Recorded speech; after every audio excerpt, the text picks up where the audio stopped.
Hello दोस्तों, आपका स्वागत है जीएस एग्जाम में। और आज से हम लोग पॉलिटी स्टार्ट करने वाले हैं। ये हमारा पहला वीडियो है हालांकि, ठीक है। तो चलिए कंटिन्यू करते हैं। यूपी पीसीएस आरओ समीक्षा अधिकारी का भी है, तो उसी संदर्भ में हम यहाँ पे इस प्लेटफॉर्म पे पूरी तैयारी कराई जाएगी। तो चलिए शुरू करते हैं। देखिए, पॉलिटी समझने से पहले हम कुछ इसके महत्वपूर्ण बिंदुओं के बारे में चर्चा करना चाहेंगे। जैसे कि संविधान के भाग, जैसे किसी भी पुस्तक में लेसन्स होते हैं, पाठ होते हैं, उसी तरीके से संविधान में भाग होते हैं। तो संविधान के 22 भाग होते हैं। कभी कभी एग्जाम में डायरेक्टली क्वेश्चन यहाँ से पुटअप किया जाता है। तो बेसिकली हमें इन 22 भागों को ही जो है पढ़ना है। इनके अंतर्गत हम विस्तृत चर्चा करेंगे, लेकिन आज हम इन भागों के विषय में चर्चा करेंगे। ठीक, तो आइए देखिए, भाग 1 बताता है कि भारत राज्यों का संघ है। मतलब कि भारत जो है राज्यों का एक संघ है। मान लो ये भारत है अपना,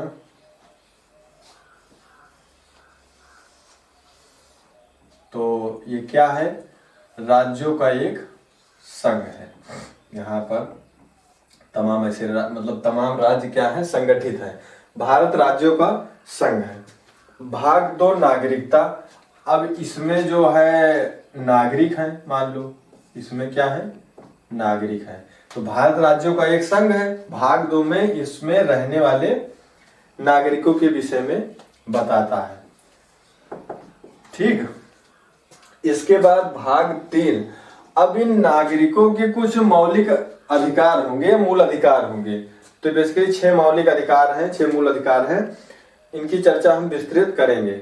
और अभी इसके बाद भाग 1, इन चीजों को प्रयास ये कीजिए कि साथ साथ याद होते चले। तो भाग 1 क्या है? भारत राज्यों का एक संघ है, आप देख ही रहे हैं। इसके बाद इसमें जो है रहने वाले नागरिकों के विषय में बात करता है भाग 2। भाग 3 मूल अधिकार। भाग 3 मूल अधिकार, इन नागरिकों के कुछ कर्तव्य हैं, मूल अधिकार हैं। भाग 4 राज्य के नीति निर्देशक तत्व।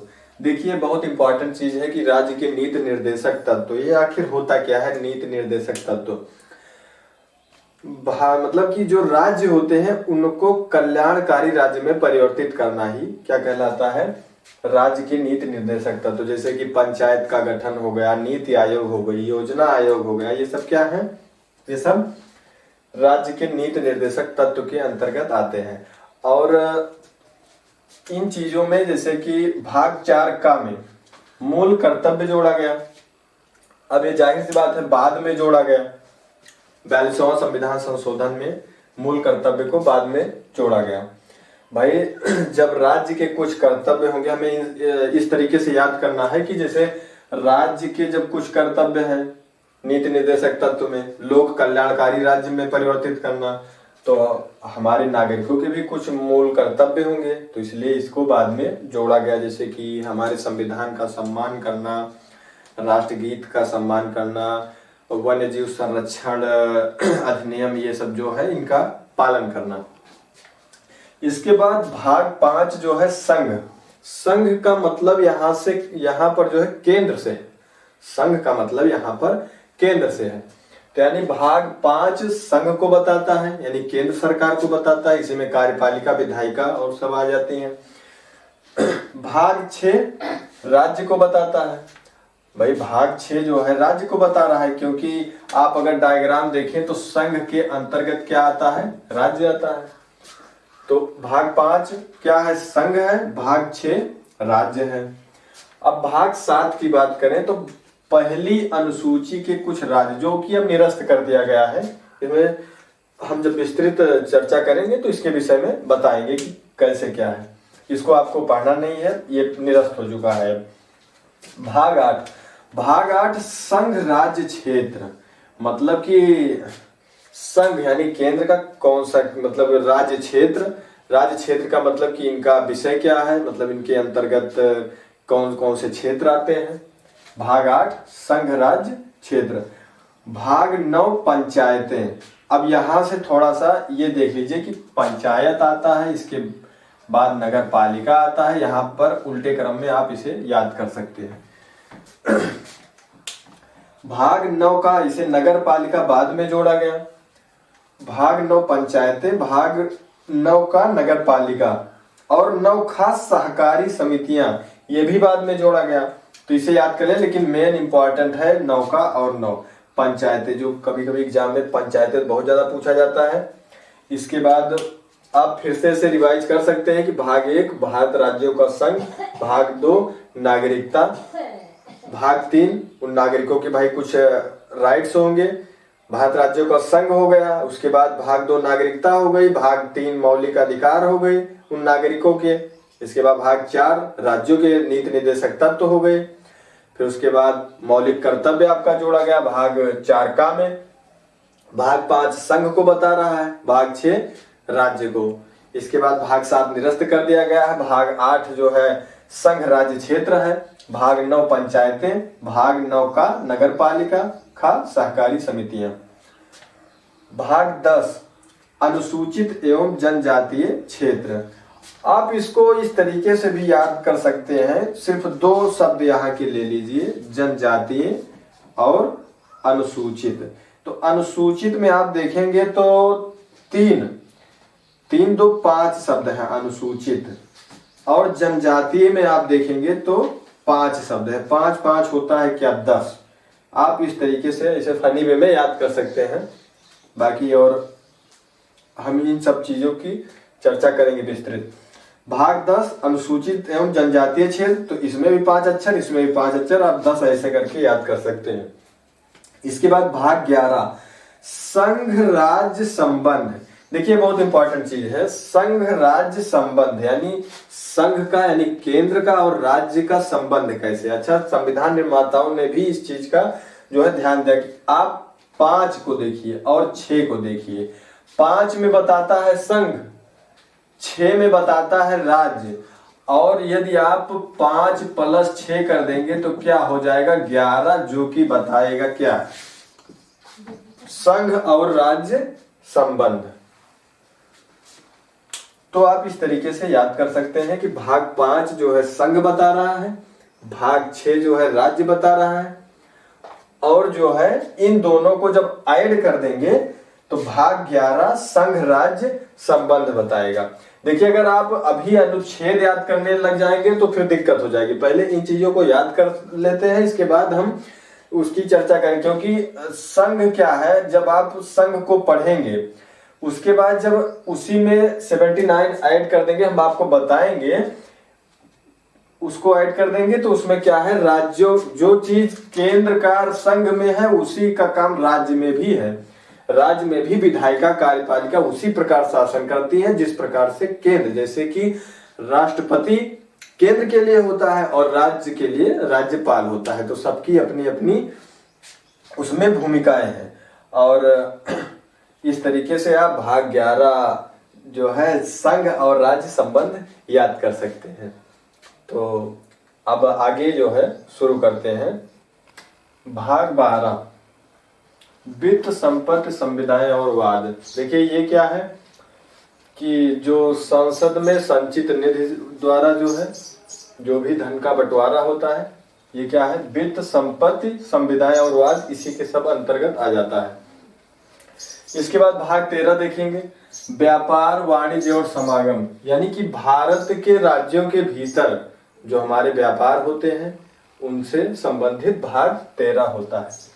इसके बाद भाग 14, अभी देखिए हम ऐसे सीक्वेंस वाइज देख ले रहे हैं। इसके बाद हम एक मर्ज वीडियो में पूरा, मतलब कि इसी वीडियो में लास्ट में हम पूरा कवर करेंगे, तो उसमें हम इम्पोर्टेंट याद कर लेंगे। भाग 14 क्या है, संघ और राज्यों के अधीन सेवाएं, जैसे लोक सेवा आयोग, मतलब आप समझ ही रहे हैं, संघ और राज्यों के अधीन जो सेवाएं होती हैं, सर्विस होती हैं। इसके बाद भाग 14 का, अब का लग गया तो इसका मतलब कि ये बाद में जोड़ा गया। 14 है भाग 14, लेकिन उसमें का करके जोड़ दिया गया।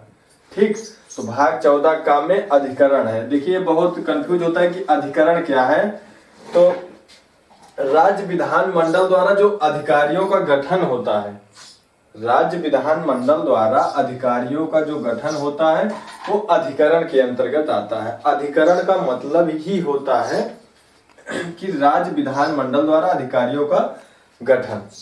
इसके बाद भाग 15, भाग 15 क्या है? निर्वाचन, यानी निर्वाचन आयोग है। इसको बहुत मतलब आपको पहले से ही पता होगा, या नहीं पता है तो फिर आप देख सकते हैं। भाग 15 जो है निर्वाचन को बताता है। इसके बाद भाग 16 को हम देखेंगे। कुछ राज्यों के संबंध में विशेष प्रावधान, जैसे कुछ राज्यों के मतलब ये हो गया कि जो हमारे पूर्वोत्तर के राज्य थे, असम और जम्मू कश्मीर, तो अब तो मतलब हट गया 370, नहीं तो इसके पहले था वो भी। तो कुछ राज्यों के संबंध में जो विशेष प्रावधान है, तो असम में क्या है कि जो अनुसूचित जनजातियां हैं, अनुसूचित जनजातियों में उसमें विशेष प्रावधान किया गया है। इसके बाद भाग 17 राजभाषा से है, आप लोगों को पता है। इसको याद करने की ट्रिक आप ऐसे याद कर सकते हैं कि भाषा में सा का साउंड आ रहा है लास्ट में, और 17 भाषा, राजभाषा 17, यानी कि भाषा सा के बाद फिर 17 सा से ही स्टार्ट होता है, तो इसलिए आप याद कर सकते हैं इसे। तो भाग 17 राजभाषा को बता रहा है। इसके बाद भाग 18 आपात उपबंध।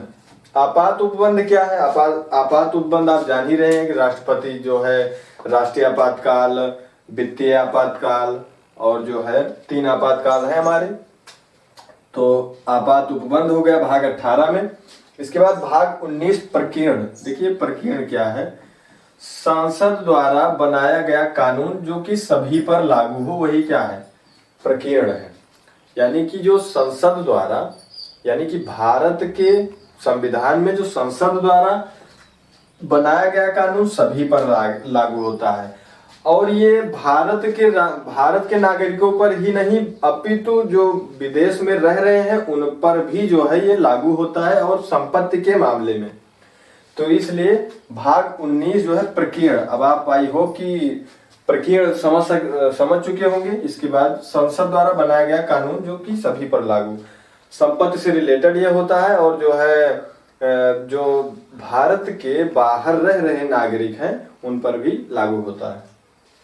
इसके बाद भाग 20 में आता है संविधान संशोधन। देखिए ये जो संविधान संशोधन है, हमारे संविधान का मूल ढांचा नहीं चेंज हो सकता है, लेकिन हम संसद द्वारा इसमें संशोधन करके जो भी मतलब कि इसमें त्रुटियां होती हैं उनको हम सुधारते रहते हैं, या जो भी हमारे सामने चुनौतियां होती हैं उनको हम संविधान संशोधन के द्वारा सुधारते हैं। जैसे कि 14 में इसको संविधान संशोधन के द्वारा ही जोड़ा गया, या मूल कर्तव्य हुआ, ये सब चीजें जो है, या नगर पालिकाएं हुई, ये सब क्या है कि संविधान संशोधन के द्वारा ही जोड़ा गया।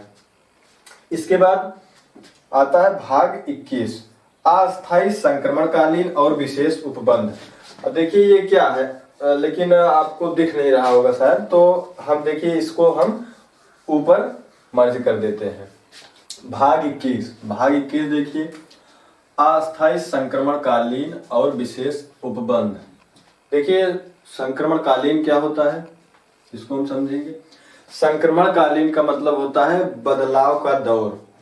बदलाव का दौर ही क्या होता है? संक्रमणकालीन। तो अस्थायी संक्रमणकालीन और उसके विषय में विशेष उपबंध, जैसे कि जम्मू कश्मीर में धारा 370 थी, तो उस एक संक्रमणकालीन का दौर था, तो उसके बारे में जो भी संसद कानून बनाएगी, जो भी कुछ होगा इसके अंतर्गत आएगा।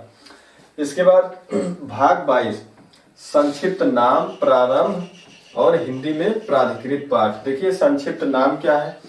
इस संविधान का संक्षिप्त नाम भारत का संविधान होगा, इसके अंतर्गत जो है आ जाएगा। इसके बाद हिंदी में प्राधिकृत पाठ का मतलब ये है कि जैसे आप देखे होंगे कि परीक्षाओं में बाइलिंगुअल जो होते हैं, इंग्लिश में होता है, आप परीक्षा देने जाते हैं, और हिंदी में होता है, तो उसमें एक इंस्ट्रक्शन में, निर्देश में ये लिखा होता है कि अगर कोई त्रुटि होती है तो इंग्लिश वाला ही मान्य होगा। तो वैसे इसमें जो है हिंदी में प्राधिकृत पाठ का मतलब है कि यानी संविधान जो है, हमारी जो संविधान की भाषा है वो हिंदी के वर्जन से जो है मान्य होगी। तो आई होप आप समझ गए होंगे। भाग 21 भाग 22 अब इसके बाद हम लोग पूरा एक संपूर्ण मतलब कि जो जो इम्पोर्टेंट है उसको याद करने के लिए एक वीडियो में मतलब कि एक उसमें जो है कवर करेंगे। तो चलिए रिवीजन कर लेते हैं। और भाग 1 संघ और उसका राज्य क्षेत्र है। भाग 2 नागरिकता है, यानी कि इसमें रह रहे नागरिकों के विषय में बात हो रही है। भाग 3 मूल अधिकार है, उन नागरिकों के कर्तव्य हैं। भाग 4 राज्य के नीति निर्देशक तत्व हैं। राज्य कल्याणकारी राज्य की कल्पना है इसमें भाग 4 में। भाग 4 का मौलिक कर्तव्य है, जो कि बाद में जोड़ा गया क्योंकि इसमें 4 का लग गया है। अब इन चारों को आप अलग से याद कर सकते हैं, मतलब पहले इन ग्रुप वाइज याद कीजिए तब आसानी रहेगी। ग्रुप वाइज यदि आप याद करेंगे तो आसानी रहेगी। इसके बाद फिर भाग 5 संघ को बता रहा है, भाग 6 राज्य को, यानी संघ और राज्य, संघ के अंतर्गत राज्य आ रहा है। ठीक, इसके बाद भाग 7 जो कि निरस्त है। भाग 8 संघ राज्य क्षेत्र, क्या क्या संघ राज्य क्षेत्र है।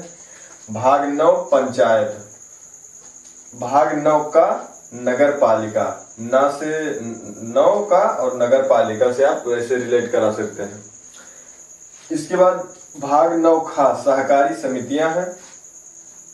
भाग 10 अनुसूचित जनजातीय क्षेत्र है, तो अनुसूचित में 5, 1 2 3 4 5 ऐसे याद कर ले, और जनजातीय में 5, तो 5 5 10 करके याद कर सकते हैं कि अनुसूचित जनजाति क्षेत्र भाग 10। इसके बाद भाग 11 में तो आपको हम बताए थे कि ये जो भाग 5 संघ है, भाग 6 राज्य है, तो 5 और 6 जब ऐड करेंगे तो क्या आएगा 11। तो और 11 बताता है कि संघ राज्य संबंध है, यानी संघ यानी केंद्र का राज्य के द्वारा कैसा संबंध है। इसके बाद भाग 14 संघ और राज्य के अधीन सेवाएं, जैसे सेवाएं में लोक सेवा आयोग, यही सब अंतर्गत आ जाता है संघ और राज्य के अधीन सेवाएं। भाग 15 निर्वाचन। भाग 15 में निर्वाचन है। निर्वाचन आप जान ही रहे हैं, निर्वाचन आयोग, पूरा निर्वाचन सुनील अरोड़ा है निर्वाचन आयुक्त। और भाग 17 राजभाषा। राजभाषा 17, सा से आप साउंड कर सकते हैं कि राजभाषा 17। इसके बाद भाग 18 आपात उपबंध, 3 आपातकाल है, 52 56 60, मतलब 352 356 360, राष्ट्रीय आपातकाल, वित्तीय आपातकाल। और भाग 20 संविधान संशोधन। देखिए इसमें कुछ मतलब कि भाग 21 22 और जो है मेन इम्पोर्टेंट जो है कवर करा दिया गया है। जब ये सब याद हो जाए इसके बाद ही जो है आप उन चीजों को याद करने का प्रयास करेंगे, तब ज्यादा सही रहेगा। तो आई होप आप याद कर लिए होंगे और हम अगली कक्षा में डिस्कस करेंगे। Thank you.